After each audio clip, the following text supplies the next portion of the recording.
Sige po, Ate Sheila. Our scripture for today is from the book of Galatians chapter 5 verse 22 to 23.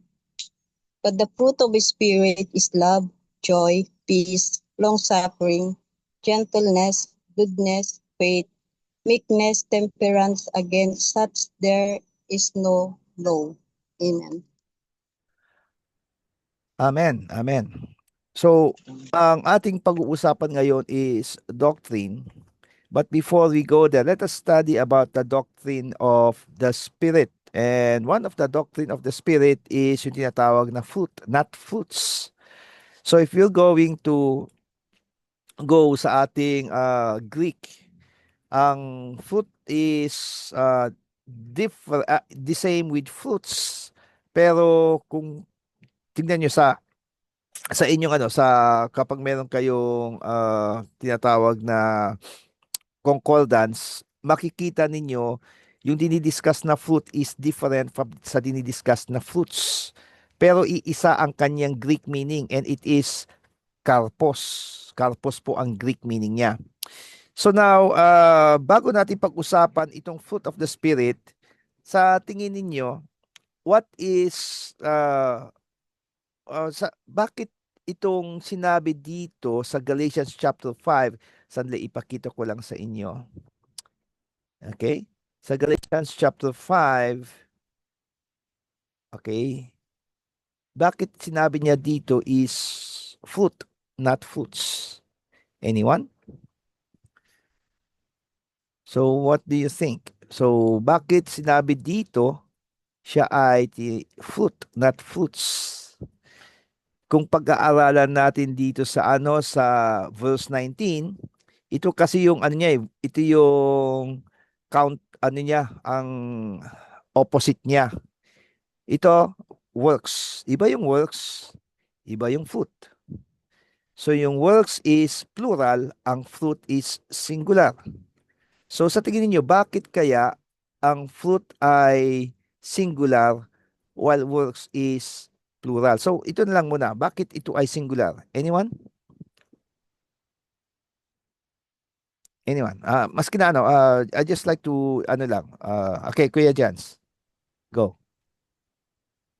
Kasi you can't have only one. You need to Yeah. have it all. So if Yes. merong love, dapat meron ka ring patience. Kasi if meron ka lang love, paano masasabi na you'll be patient? Or sabi pa dun may long suffering pa. So um, hindi mo love hindi magiging fruit, hindi magiging love yun kapag kulang, di ba? Dapat meron kang may effort na ganito ganyan. So parang siguro ganun yung fruit of the spirit, na yung fruit of the spirit consists instead of fruit of the spirit na uh, fruits of the spirit. Kaya siya fruit of the spirit kasi lahat ng yun is the you means that you have the fruit of the spirit. So kapag meron ka lahat yun, you have the fruit of the spirit. Pero pag meron ka lang isa yun, you don't have the fruit of the spirit. Parang ganun po, Pastor. Okay, so yun yung sinabi ni Kuya Jans. Mamaya ako mag-conclude doon sa sinabi niya. But sabi ko lang is tama yung sinabi niya na it is yung love is only a part of the fruit. It's not the whole fruit. It's only a part of the fruit. Okay, so sino pa ang gustong mag-share about that? Meron pa ba? Wala na? Okay. So now let us first discuss kung ano ba itong fruit. If you have your Bibles with you, let us turn it in Galatians chapter 5 verse 22. Sabi niya dito, love. So love is God is love. Tama? But if love is sumobra at ang love mo ay alam niya ibig sabihin naging lust. So hindi po pwede. Kasi after ng love, ano susunod doon? It's joy. After ng joy, there's peace. After ng peace, long suffering. After ng long suffering, gentleness, goodness, and faith. So, itong verses kasi, dinivide niya into 22 and 23. So, iisa lang yan. Actually, there are no chapters and verses sa original manuscript, sa original na Galatians. Ginawan lang nila ng 5 at saka ng chapter at saka ng verses so that madali mo nating mahanap. Not for easier reading, but madali nating mahanap. Yun yung gamit niyan. Parang page number. So yun yung ginawa nila. So dito parang parang itong ginawa nila dito sa pag-divide sa verses 22 and 23, it's anointed it's ordained. Because sa fruit of the Spirit na ito, love, joy, peace, long-suffering, gentleness, goodness, and faith, it must first be very, very personal. Sa atin yan. Kailangan magkaroon yan. At itong meekness and temperance, ito yung naipapakita natin sa mga tao. Kasi if you have meekness and you have temperance, ibig sabihin yung pagtitimpi mo, yung iyong pagiging tinatawag dito na subtle ka, um, you respect them. But if there is no love, there's no joy, there's no peace, there's no long-suffering, gentleness, goodness, and faith, nagpepikehan lang tayo. Okay? May napanood ako sa about kay Project Nightfall. Mahilig ako manood kay Project Nightfall eh. Ang ang senior niya doon is about the respect and the discipline of the Japanese people. They usually bow down. They bow, bow, bow. Kaya sabi nila, wow, they are so disciplined. They are so loving. They are so like this and like that. And then nung in-interview yung mga Japanese, sabi nila, ginagawa lang nila yon out of habit. Not out of love. Not out of their own. Kumbaga na, na hindi talaga nanggaling sa kagustuhan nila. It was a force of habit. Kaya napakahalaga talaga na intindihin natin ano ang sinasabi ng Panginoon dito. You must have love. Number one, you must have love. Why? Because God is love. And if you have love, no matter what problems that you encounter, you must have the joy, not happiness. Iba yung happiness sa joy. Happiness is when once you receive something. For example, nakatanggap ka ng sahod, nakatanggap ka ng gift, that's happiness. Pero yung joy is that maski wala ka natatanggap, you still praise the Lord. You're still thankful. So napakahalaga na dapat nating ma-identify ang joy at saka sa peace.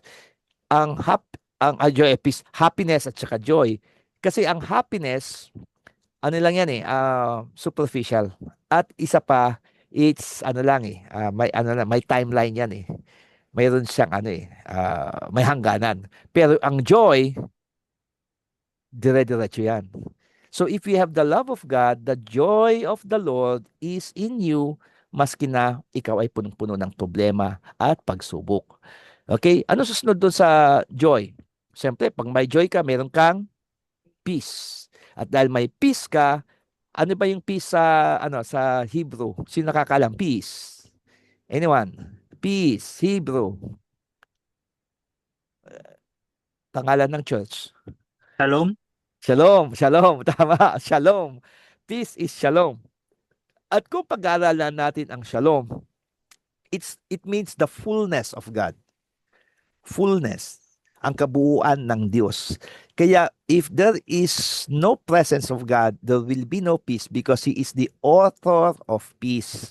And Jesus is the Prince of Peace. So therefore, if you have the love, you have the joy, you will also have the peace. At kapag may peace ka, anong susunod?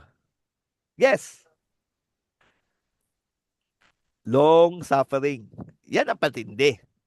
Because if you have the peace of God, you will always have this long suffering. Mga kapatid, dito maraming natatalo na mga Kristiyano. Long suffering. They don't have that long suffering. Okay? They know suffering, but it's not that long. Okay? Bakit dapat may long suffering ka? Ibig sabihin, you still find joy despite of the suffering. Because despite of the suffering, you find peace, the peace of God. Okay? The peace of God that is greater than any knowledge and understanding ng buong mundo. Okay? That transcends the understanding of man. Inulit ko, the peace of God will transcend even the understanding of man. Because people will say, ha? Naggagalak ka pa rin sa nangyayari sa buhay mo. Anong klaseng tao ka? Napaka-peke mo naman. Di ba? Sinasabi nila yan eh. Oh, tao ka nga ba? So, we really need paano ko ba masabi to? We really need to uh, destroy that kind of mindset. As Christians, we find joy despite of the problems. We find peace despite of the problems.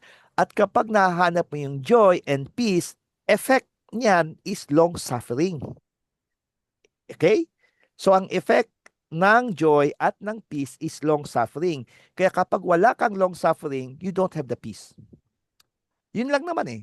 If you don't have the peace, you don't have the joy. Therefore, your love is superficial.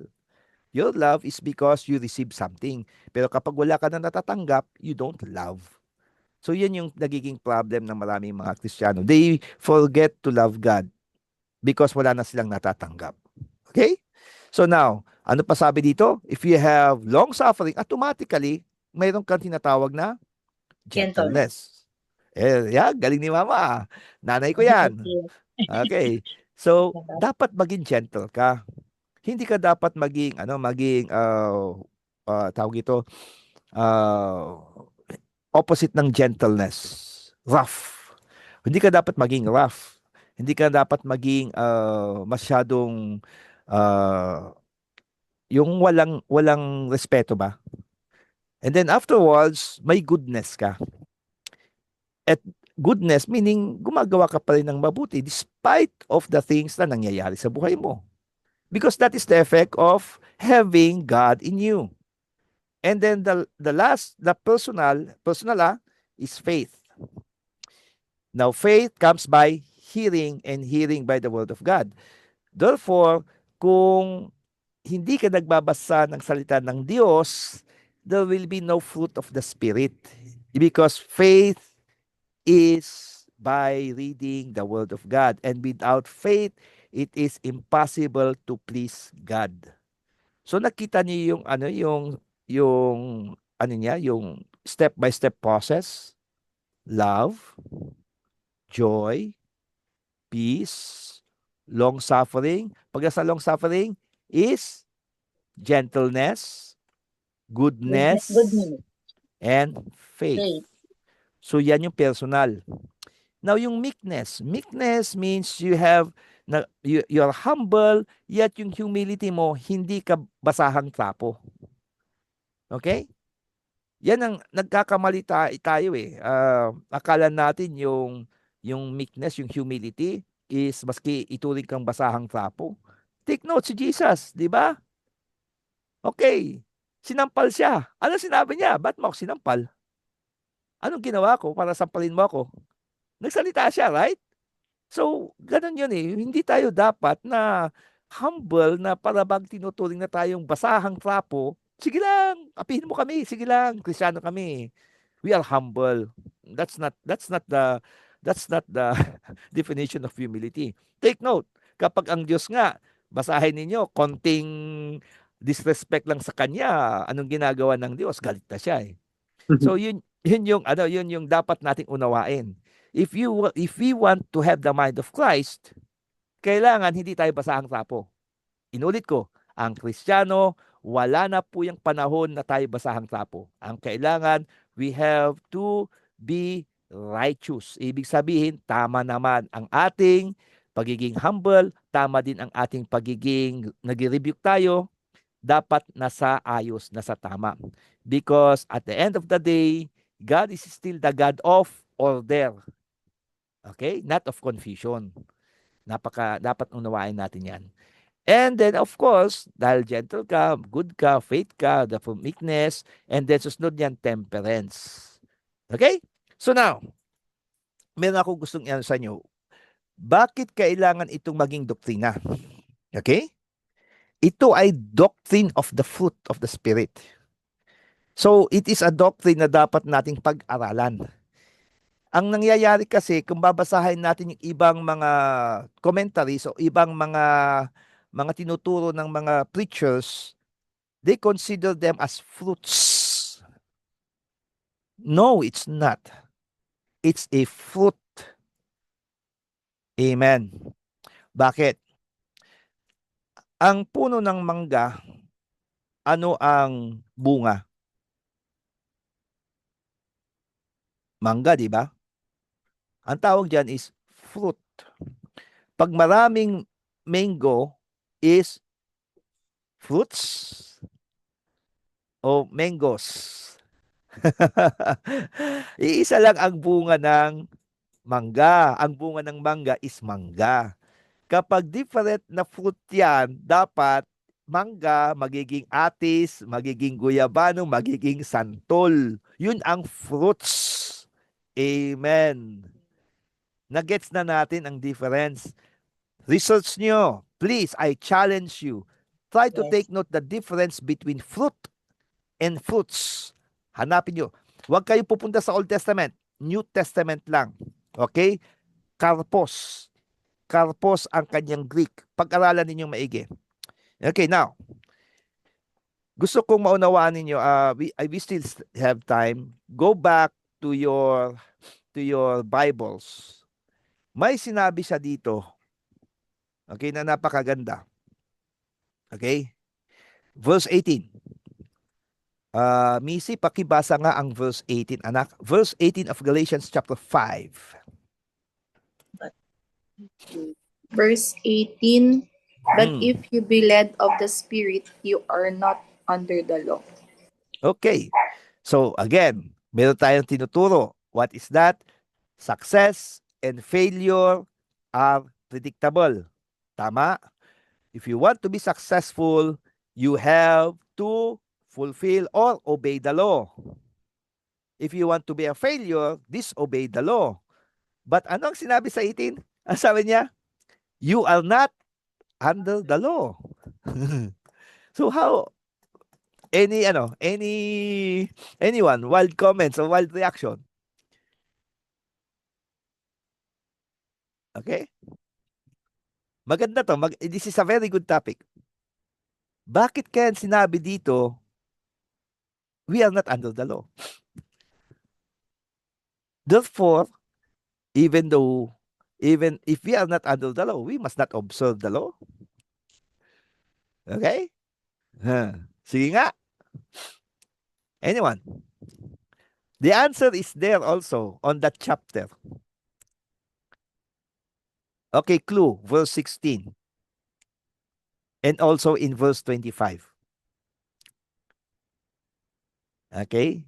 Sinong una nakahanap? Basa. Verse 16. Okay, Galatians 5:16. Ito po. Ito po. Sige, go, Nico. This I say, then walk in the Spirit, and ye shall not fulfill the lust of the flesh. Okay, walk in the Spirit and you shall not fulfill the lust of the flesh. I-ano mo nga, Nico, sa verse 25. Verse 25 po. Yep. Sabi dito po, if we live in the Spirit, let us also walk in the Spirit. Okay. So now, tingin ninyo, paano ka magiging not under the law? Sa tingin ninyo, sa anyone? But you did not follow the Spirit pala. Yun pala yun. Parang naintindihan ko na. Okay, go. Gusto kong anuhin yung ano niya eh. Ay, gusto kong i-stretch ko yung ano niya, yung inyong pananaw eh. Sige, go. Anyone? Sa tingin Kasi ninyo? po, di ba? Sige, Kasi go. po, di ba, ang Holy Spirit po kasi, si God din po yun.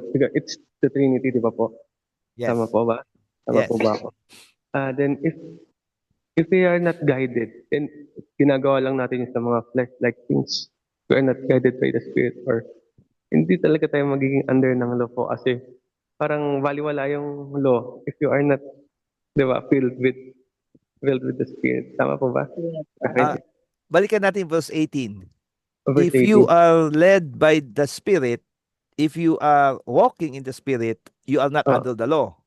Ano? Therefore, if you are walking, you are not walking, okay, you are not being led by the Spirit, you are under the law. Okay? Na-gets natin? Ibalik rin natin. Balik natin ang verse 18. But if ye be not led of the Spirit, you are under the law. Now, di ba? But if you are led by the Spirit, you are not under the law.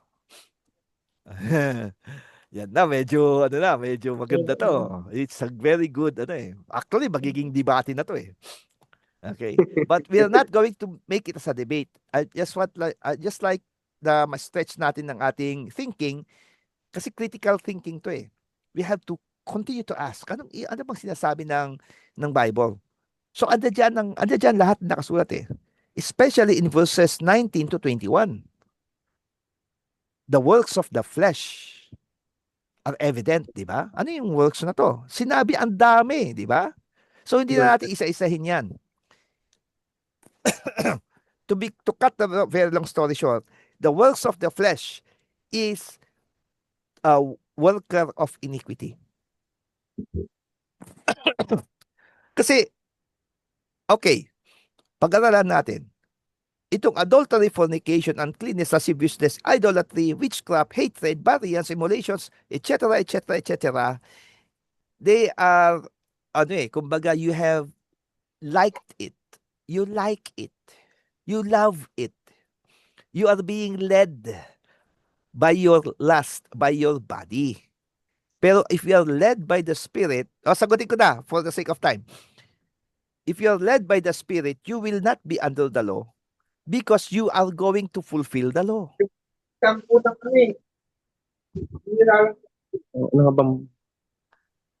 Nakuha nyo? Kasi if you are led by the Spirit, you will not be under the law. Kasi you are fulfilling the law. Because you are led by the Spirit. Kaya nga, the fruit of the Spirit is love, joy, peace, long-suffering, gentleness, goodness, faith, meekness, and temperance. Kapag mayroon ka nito, sa tingin mo, magdi-disobey ka ba ng law? Nagets natin? If you are led by the Spirit, you cannot be under the law. Bakit? Kasi you are fulfilling the law. Nagets natin? Kasi, pero if you are not led by the Spirit, you will be under the law. Kaya kailangan you fulfill the law. Kaya mahirap i-fulfill ang law because you are not led by the Spirit. Kaya yung Romans chapter 1, up to Romans chapter 5, ang law ay ibinigay kasi tayo ay makasalanan. Because of the hardness of the hearts of Israel. Kaya may law para tayo ay maturuan, maging maayos tayo. Yun ang gamit ng law. But if you are led by the Spirit, parang ganito. Ang lawmaker kasama mo. And that's the Spirit. Nakasarin? Dahil kasama mo yung lawmaker, sa tingin mo, will you disobey the law? Pag magdi-disobey ka ng law, ano gagawin ng lawmaker? Oops. Medyo hinay-hinay ka. Ay, sorry. You will always ask for forgiveness because mayroon ang banal na spirito nakakausap sa'yo. Yun ang ibig sabihin na led by the Spirit because the lawmaker is with you. Amen. The lawmaker. Naintindihan na natin. Okay? Okay. Okay, now.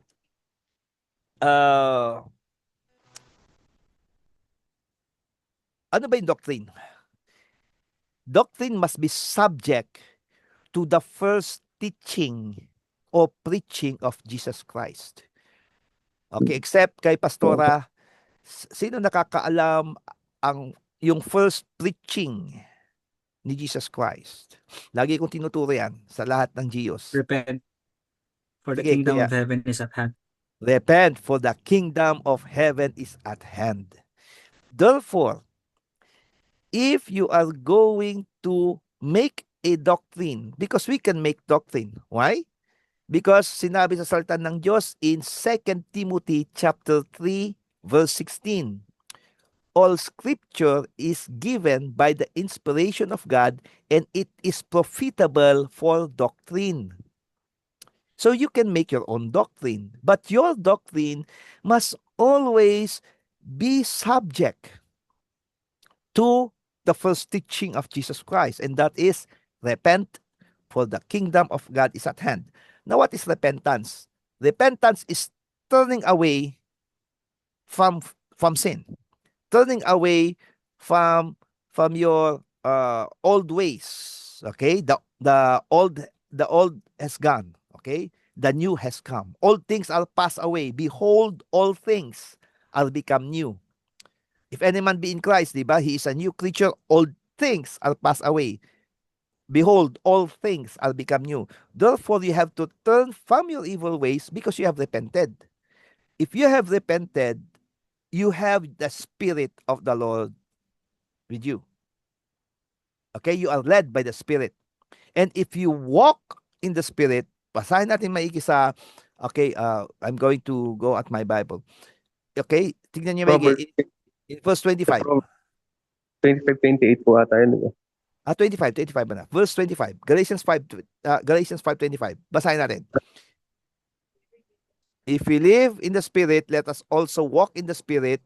Now, go. Let us not be desirous of vainglory, provoking one another, envying one another.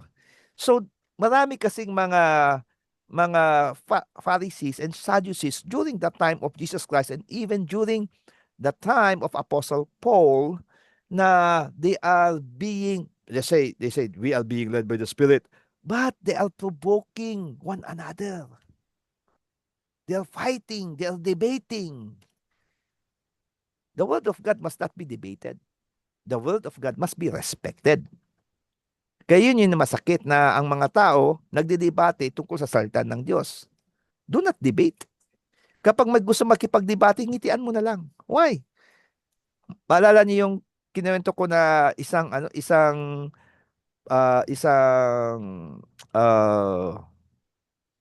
lalaki. Nanggaling siya sa sa bahay niya, papunta siya doon sa school niya, sa university. At para dumaan sa university, dadaan siya doon sa isang plaza.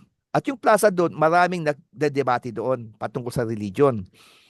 And then, bigla nagsalita yung isa doon. Oh, yung atheist, there is no God. If there is God, okay, you there. Minura-mura niya ang Diyos. Minura-mura niya. Oh, strike me down right now. I do not believe in you. Tapos, di lahat ng mga nagagalit na yung mga religious persons doon. Nakatingin lang yung estudyante. Tapos sinabi nung atheist, you see, there's no God. Then, nagtaas siya ng kamay, excuse me, pwede ba magsalita? Okay, speak. Siya pumunta sa entablado. At sinabi niya, meron akong nadaanan kanina. Kasi dumaan ako sa eskinita dyan lang.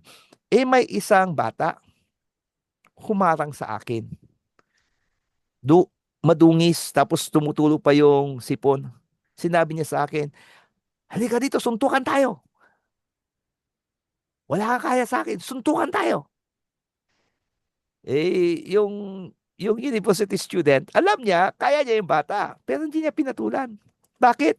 Bata eh. Hindi niya pinatulan dahil alam niya, pag pinatulan niya, siya ang mapapahiya. Because pinatulan niya yung bata. Sa tingin mo, sabi niya gano'n, papatulan ka ba ng Diyos? Hindi ka papatulan ng Diyos because ang Diyos ay Diyos. God is God. Tulad ako, I'm me. Even though that guy, that child is ridiculing me, hindi ko mapansin why. Bata eh.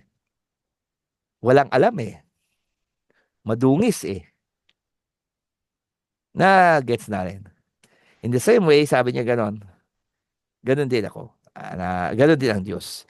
Kaya dito makikita natin na ah, pag may mga nakikipagdebate sa iyo, wag mo niyang pansinin. Kasi pag pinansin mo yan, pride na yan eh. Pride na yan. Unless na kinonfront ka talaga.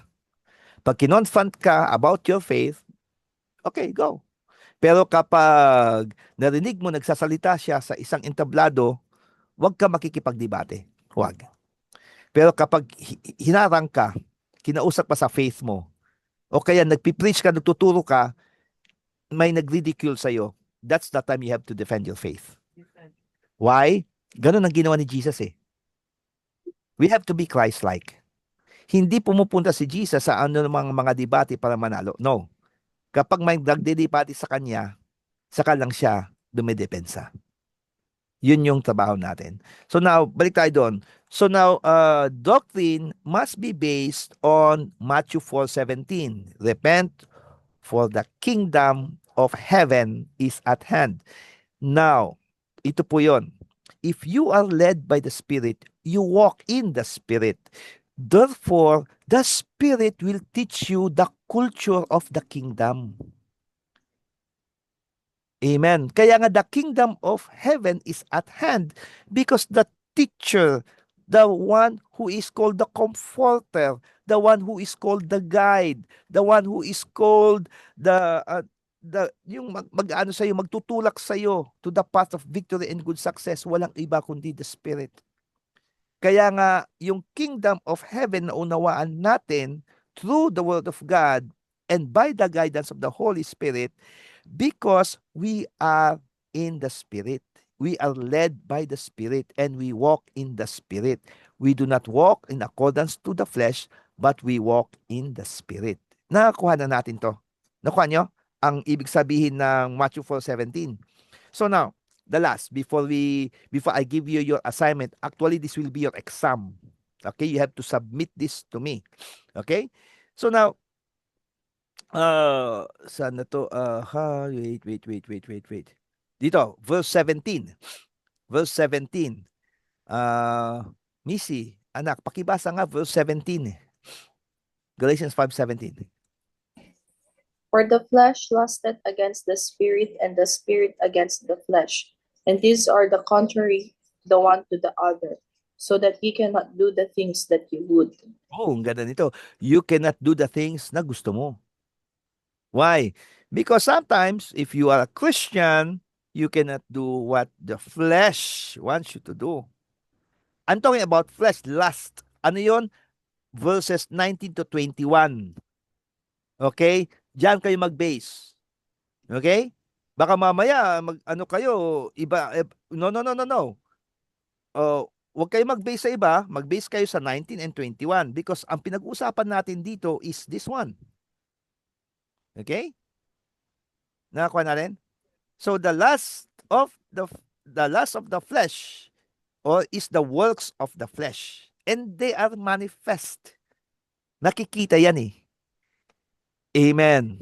Ibig sabihin, hindi na siya natatakot ipakita. Dahil akala niya, tama ang ginagawa niya. Amen. Kaya nga, sige, 10 asawa niya. 10 asawa niya. Okay lang. In every station, there's always a spouse. Di ba? Kaya nga, kaya nga mayroon ng squad weekly interactive meeting ang bawat kapulisan para hindi pag nalipat sa estasyon may bagong asawa. Kasi pag sinabi ng pulis, matulis. Hindi na, wala na, hindi na uso yan. Ang pulis ay hindi na matulis. Ang pulis ay mapagmahal sa asawa. Okay. Anyway, okay. So, gusto ko lang i-ano yun sa inyo. Now, before we end, okay, I would like to show you your assignment. Okay? This is easy. This is easy. Okay. Yeah. Palaki natin para makita nyo. Kita niyan? Kikita nyo? Pastor, may tanong lang po ako. Yes, go. Di pa po nung nakaraan nagpa-assignment po kayo ng sa Isaiah chapter 1 verse 10 to 20, tama po ba? Isaiah, chapter 1, yeah, verse 20. yeah, isasabit niyo sa akin. Sabay-sabay na po yan. Sabay-sabay na yon. Sabay-sabay na yon. Kasi ang mga assignments na niyo, this will be your exams. Di ba, explain niyo, di ba? Reflection niyo yon. Opo. Okay. O gusto niyong sagutin ngayon? Sinong gusto? In favor na sagutin ngayon para hindi na mag-submit sa ano? Okay. Ano gusto niyo? Okay. Lahat ng gustong isabit na minsanan, itaas ang kamay. Yung magnanay, pati si Pastor Hazel nagtaas. Sige, Ah, majority. majority. Ready ka, Nico? Taas Sige, ka daw ng sige. kamay. Ready Nico. ka? Hindi kasi ginawa ko siya eh. Yung assignment. Sige, basahin mo muna assignment mo. Mabait Mas po yan maganda. si Nico. Mas maganda basahin mo, Nico, para meron kaming guide. Spotlight kita. Go, Nico. Basahin mo. And po kasi, di ba? Tapon ka na talaga. Matapan. Kayo talaga kasi Pastor Hazel eh. Okay. Sige, kaya mo yan. Wait lang po. Open ko lang yung chapter lang po dito sa may Bible. Oo. Ayan. So, bale, ang ko po dito sa verse 10 to 11 po. Ay, chapter 10 to 20. Ayan. So, hear the word of the Lord. Sabi dito. Hear the word of the Lord, ye rulers of Sodom. Give ear unto the law of our God, ye people of Gomorrah. Parang, inano ko po siya. Literal po yung yung pagkaka-interpret ko po dito. Doon sa may verse 10 to 11 po dito, God is tired of sacrifices and offerings. God no longer accepts it. Kasi nga po, di ba, yung basta yun po yung pagka-interpret ko po doon, literal po. Sa verse 12 to 13 po, it means God says here that worship gatherings, incense, are useless to Him because people continue practicing evil while pretending to worship Him. Yan. Sa verse 14 po, God says He hates new moon and appointed feast. Mga po siya, yung mga rituals po siya, yung mga religious activities na ginagawa po before. And says that I am weary to bear them. Means dito, hindi ka tanggap-tanggap kay Lord John. Sa verse 15 po, it means God doesn't honor or doesn't want to look their hands full of blood. Means hindi niya tinitignan po yung mga tao na kasi mga kasalanan po. Kahit mag-worship sila, basta gumagawa sila ng kasalanan, hindi po yun katanggap-tanggap kay Lord po. Dito po sa verse 16 to 17, God instruct them to stop doing evil and start doing good things. Bali literal po yun dito sa verse 16 to 17 po. Seek justice, correct oppression, defend orphans, care for widows. Sa verse 18 po, God says here to repent and settle to matter within Him. Magre-repent po daw kay God. He will forgive them quickly. Sa verse 19, if they choose obedience, God promises prosperity and blessing in the land. Ayun. So if we choose obedience, God promises prosperity and blessing to all of us. Sa verse 20 po, if they refuse and rebel to God, God warns they will be destroyed by the sword. Ayun po. Literal po. 10 to 20 po kasi yun. Sa personal, meron pa po pala. Sa reflection po, meron pa po pala. Sa Okay, personal reflection po sa akin, while reading this, it shows to me how the world is sinful right now talaga po. World today. And how blinded people are. And so how sinful I am. And how God is so good to me in my life. And how blessed I am that I am being guided and continuously yearning gradually to live the purpose of glorifying in glorifying Him in my life. So yun po.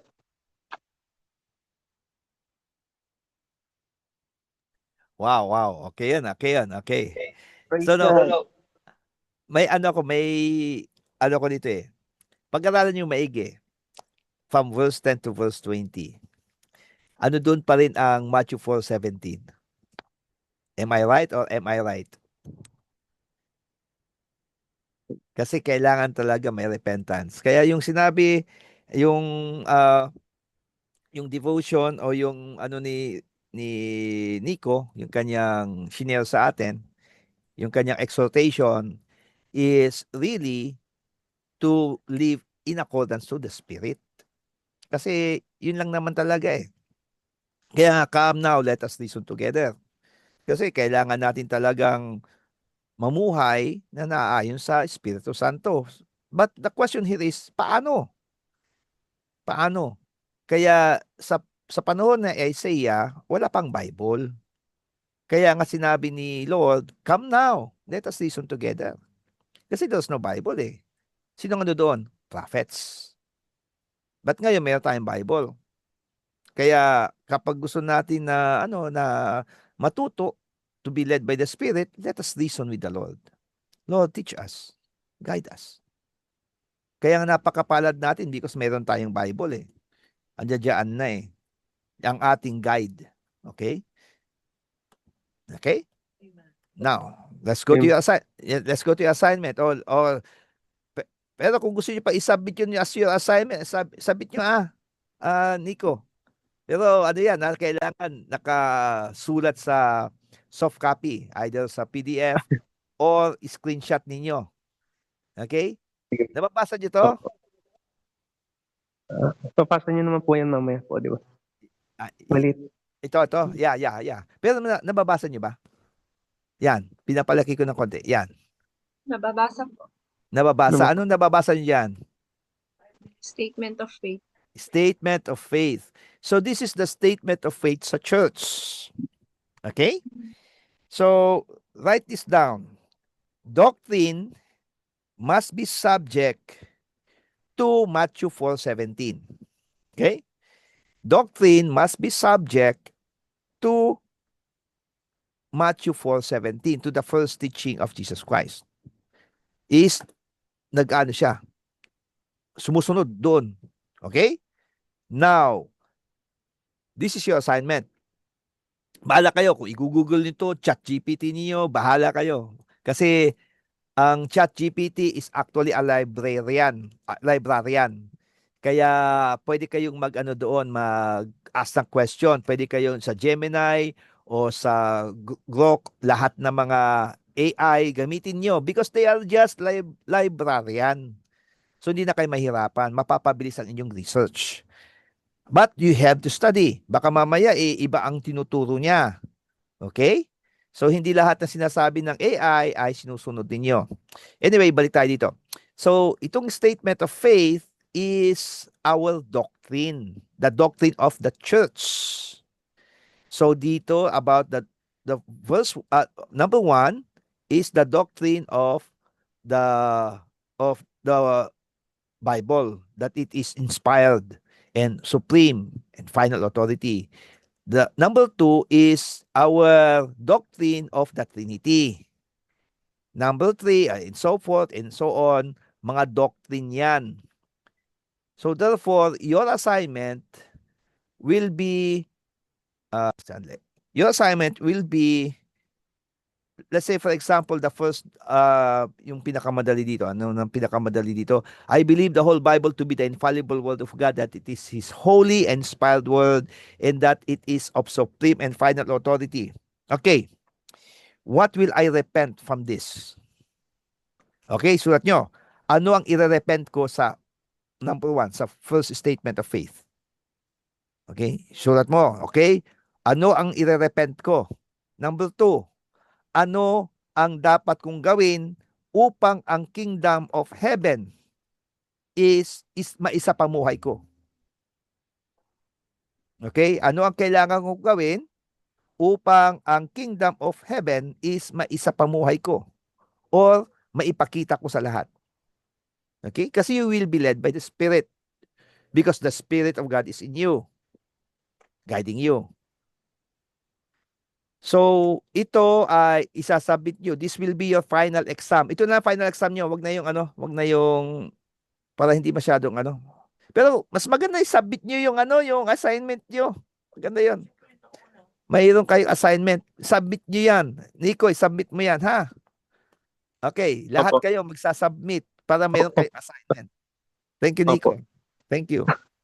And then this would be, ang gagawin nyo lang dito is, for example, number 1, ilagay ninyo, ano yung repent. Paano ako mag-repent dito? Sa number 2, I believe in the Trinity. I believe in one God, eternally existing in 3 persons, Father, Son, and Holy Spirit. Anong dapat ko i-repent dito? Okay. I will. Ganun ang gagawin ninyo. Susulat nyo. Anong dapat ko i-repent dito? Kasi that's a doctrine eh. At ano ang dapat kong isapamuhay dito upang maisapamuhay ko ang kaharian ng Diyos? Kasi itong statement of faith is for you to live the culture of the kingdom. It's all about the culture of the kingdom. Kung titignan nyo, uunawain ninyo, it is our mission so that our lives will be fit. Our lives will be fit to live in the kingdom of heaven. Kasi kultura yan eh. If we will not know the culture, if we cannot live in accordance with the culture, mahirapan tayo mamuhay sa kaharian. Okay? So we need that. Ito pa, verse 5, number 5, I believe that in order to be saved, the soul must be born again. Therefore, anong dapat natin i-repent dito? Okay? Okay, bigyan ko kayo ng clue. It starts with letter B. Okay? Okay, likod. Nadulas. Yan. Balakang. Ha? Balakang. Backsliding. Mm. Okay? Nagba-backslide. Okay? Sometimes we backslide. Okay? Kaya we are not fully born again. Okay? Because we backslide. So yan yung ilagay ninyo. Ano ba yung mga dapat nating i-repent? Bakit tayo nagba-backslide? For example, yung dating habits natin na dapat hindi nagagawa, bakit bumabalik? So yun ang mga dapat ninyong i-repent. Actually, wag kayong masyadong particular ha, wag kayong maging specific. Hindi po ito kumpisal ha. Wag kayong mangumpisal. Parang lang, ideas ninyo. Okay? So do not make it so personal kasi baka mamaya isipin nyo, uy, kumpisal ito ah. You need to learn. You need to learn. Tingnan nyo rin yung iba. Pero dapat, habang sinusulat mo yan, reflect also sa'yo. You have to evaluate. Okay? So, I believe that Jesus Christ is coming soon. Ito napakahalaga. Okay? Malapit siya dumating. Ano dapat may repent? Sometimes we do not believe na malapit na siya dumating. Di ba? Okay? Yun yung dapat. Sinabi ko rin sagot yan. Okay? Hindi ka naniniwala eh. Okay? I believe as a Christian, I am commissioned to spread the gospel of Jesus Christ. Oh, sige. Ayan, sinabi ni Pastor Na, you are not doing it. Di ba? Okay, let's do the Great Commission. Hanggang ganun ka lang. Let's do the Great Commission. Hip, hip, hooray! Hip, hip, hooray! Magaling ka mag-hip, hip, hooray, pero hindi ka naman talaga nagso-soul win. Hindi ka nag-evangelize. That is something that you need to repent. Okay? So, this eight statement of faith is the doctrine of the church. Okay? These are the some of the doctrines of the church. Pero hindi yan lang ang doctrine. Marami pa. Pero these are the main doctrines na ino-observe natin sa loob ng church. Okay? So, we're done. Any question or anything to add? Kailan po ang pasahan? Okay. Kung gusto ko sana next week eh. Pero, kaya ba ninyo next week? Everyone? Everyone? Kaya? Walang sumasagot. Kayanin po. Hindi pwede kakayanin. Dapat idol, kaya o hindi? Kaya. Kaya daw, Hindi sabi. maging totoo lang. Kaya po. Kaya.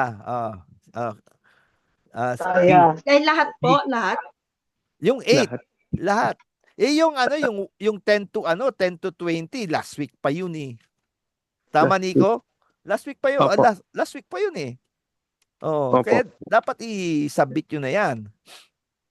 Okay? Akala ko anak Isaiah 1, excuse me, akala ko assignment namin anak Isaiah chapter 1, 1 to 10. In Mali 10 to pala. 20. 10 to 20. Oo, Opo. nagkamali pala ako. Okay. Isaiah Thank 1, you. 10 to 20. 10 to 20. Kasi ang gusto ko ma-focus nyo doon is yung ano yung ayaw ng Diyos. Okay? Ano yung ayaw ng Diyos? At ano ang gusto ng Diyos. Okay? So, yun eh. Kasi, ang Bible kasi is, sinasabi ng Diyos kung anong ayaw niya eh. At sinasabi rin ng Diyos kung anong gusto niya. Kasi ang ating Panginoon kasi is, ano siya eh, diretsahang magsalita eh. Wala nang paligoy-ligoy. Very strict si Lord. Very strict. He is a righteous and just God. But He is a loving God. Okay? So, ako rin, I respect na hindi kayo makakapag-submit pero wala kayong grade. I am righteous also. Okay? So, anyway.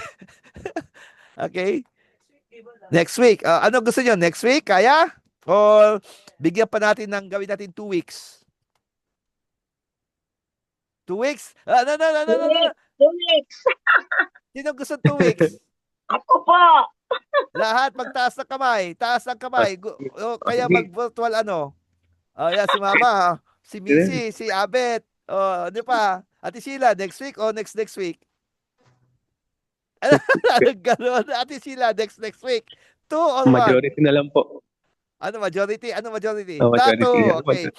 Sige. Thank you. Okay. So, ganito na lang para hindi kayo ma-burden. Next week, ang isasubmit ninyo, Isaiah chapter 1, verse 10 to 20. Next week. The next week, ang isasubmit ninyo is yang exam. Yang exam. Kasi exam yan eh. That's your exam. Why? Kasi it's apologetics. You need to defend. So therefore, ang pinakapunot dulo ng ating defense is doctrine. Okay? Doctrine. Sabi natin lahat, doctrine. Okay. So doctrine is makikita sa 2 Timothy chapter 3 verse 16. Okay? 16 to 17. Okay, so yan yung gusto ko maano nyo. Okay? So, 2 Timothy chapter 3 verse 16 to 17. 3:16 to 17. Yes, 16, 17. Thank you. Ano? 2 Timothy. 2 Timothy chapter 3 verse 16 to 17. Okay, checking ko baka ako'y nagkakamali, mahirap na eh. 2 Timothy chapter 3. Ako ay sigurista eh. Tama. 2 Timothy chapter 3 verse 16 to 17. Sorry kasi nagre-relay ako sa memory ko eh. Pasensya na, wala nakasulat eh. Ay, sorry Lord. Okay, anyway, tama yon. Okay? So I'm going to end the recording.